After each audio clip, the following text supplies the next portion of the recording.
Até quando você vai querer aquilo que Deus não tem para sua vida? Mais uma palavra nesse canal e que o Senhor abençoe grandemente a sua vida por estar assistindo este vídeo. Que da mesma forma que o Senhor falou comigo, Ele também possa falar com você.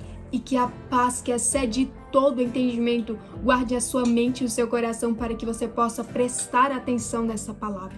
A história que se encaixa nessa palavra está lá em Juízes. Vamos meditar hoje na história de um grande juiz bastante conhecido, que é o juiz Sansão. A história dele serve de aprendizado para que a gente não venha cair na mesma coisa que esse personagem caiu.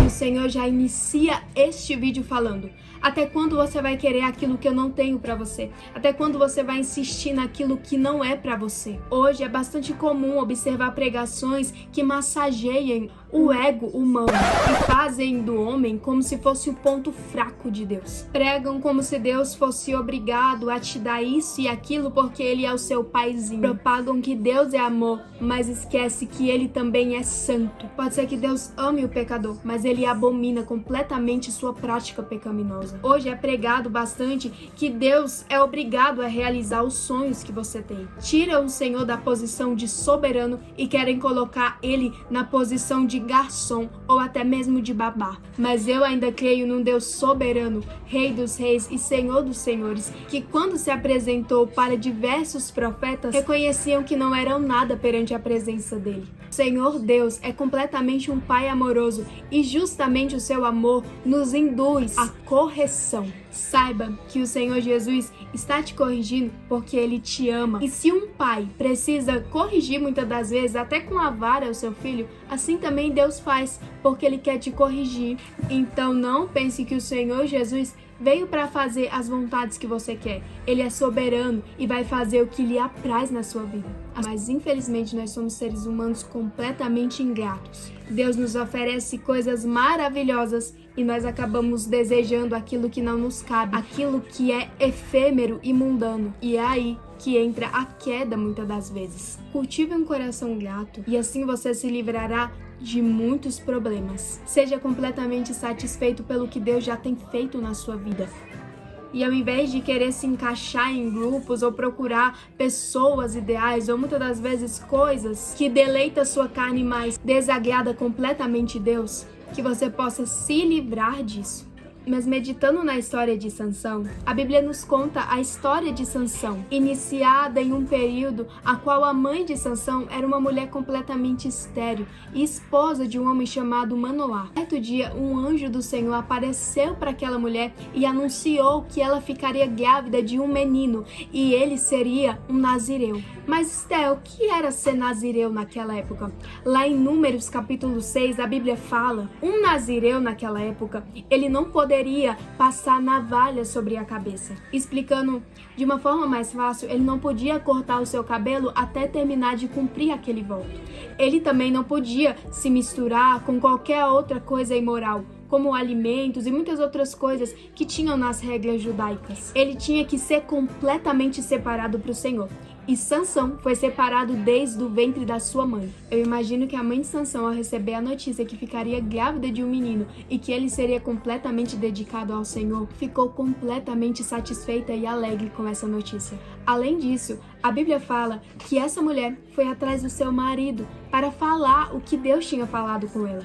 O marido dela pede para que o anjo do Senhor apareça naquele mesmo lugar para que ele possa ter um encontro também com ele. Uma parte que o Senhor também falou bastante comigo é quando Manoá, no verso 17 do capítulo 13 de Juízes, pergunta para aquele anjo qual era o seu nome.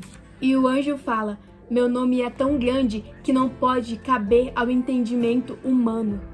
Com certeza, aquele anjo não era qualquer anjo, mas era o próprio Filho de Deus, Jesus, antes mesmo de encarnar, vindo na terra e dando essa notícia para a mãe de Sansão.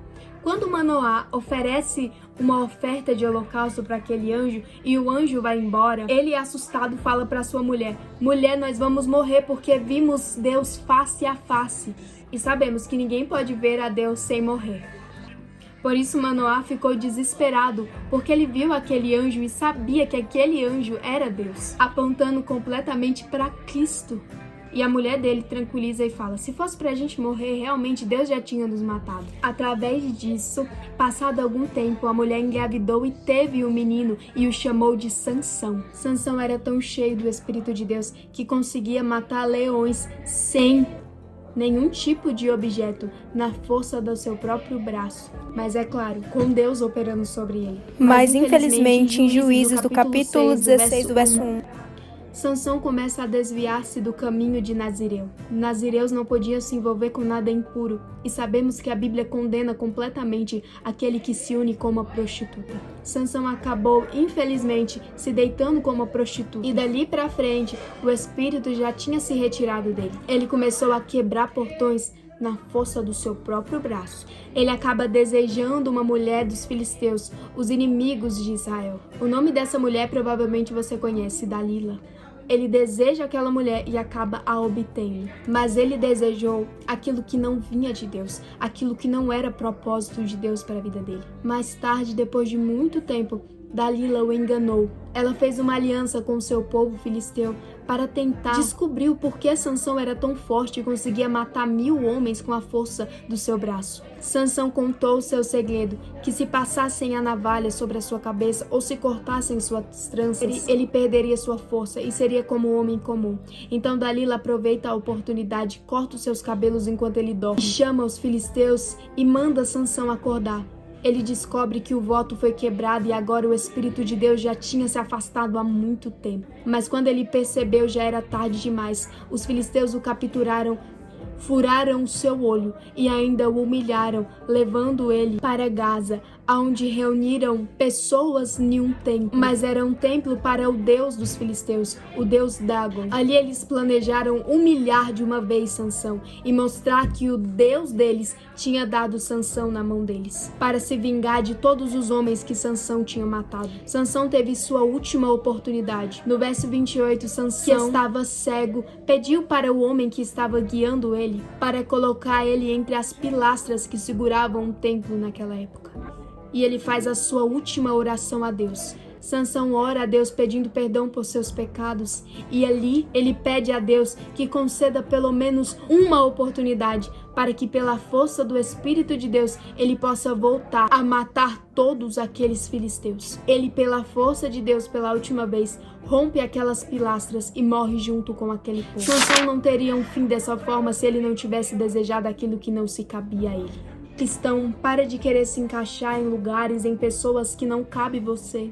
Às vezes a gente acha que todas as nossas escolhas, todos os nossos sonhos são bons, mas nem sempre. Sansão desejou uma mulher que traria morte para sua vida. Não deseje aquilo que vai ser um desgosto na sua caminhada. Procure a direção de Deus. Ele está aqui justamente para te aconselhar e cuidar da sua vida. Mas você precisa reconhecer que não é sobre viver os meus sonhos, é sobre viver os sonhos de Deus para minha vida, porque eu sei que os sonhos dele são melhores que os meus. Naquela parte que Sansão se deita como uma prostituta, ali o Espírito de Deus já está retirado dele, mas ele só foi perceber quando já estava sendo levado pelos filisteus. Muitas das vezes o Espírito de Deus já se afastou da nossa vida por pecados cometidos e não confessados, e começamos a pregar, a cantar, a orar pela força do nosso próprio braço. Já não é mais o Espírito que está agindo em nossa vida, mas a força do nosso próprio braço. Ainda há tempo de reconhecer essa sua fraqueza e se consertar com Deus, o soberano.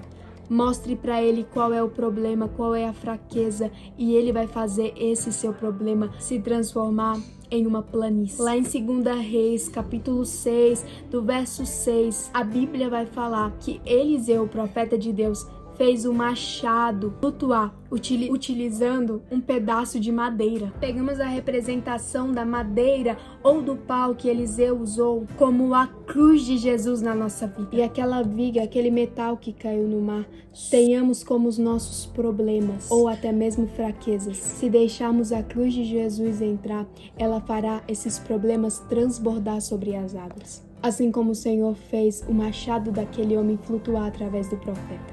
Mas não queira aquilo que Deus não tem para sua vida, porque só vai te trazer tristeza. O Senhor é que pode te ajudar a vencer essa sua fraqueza.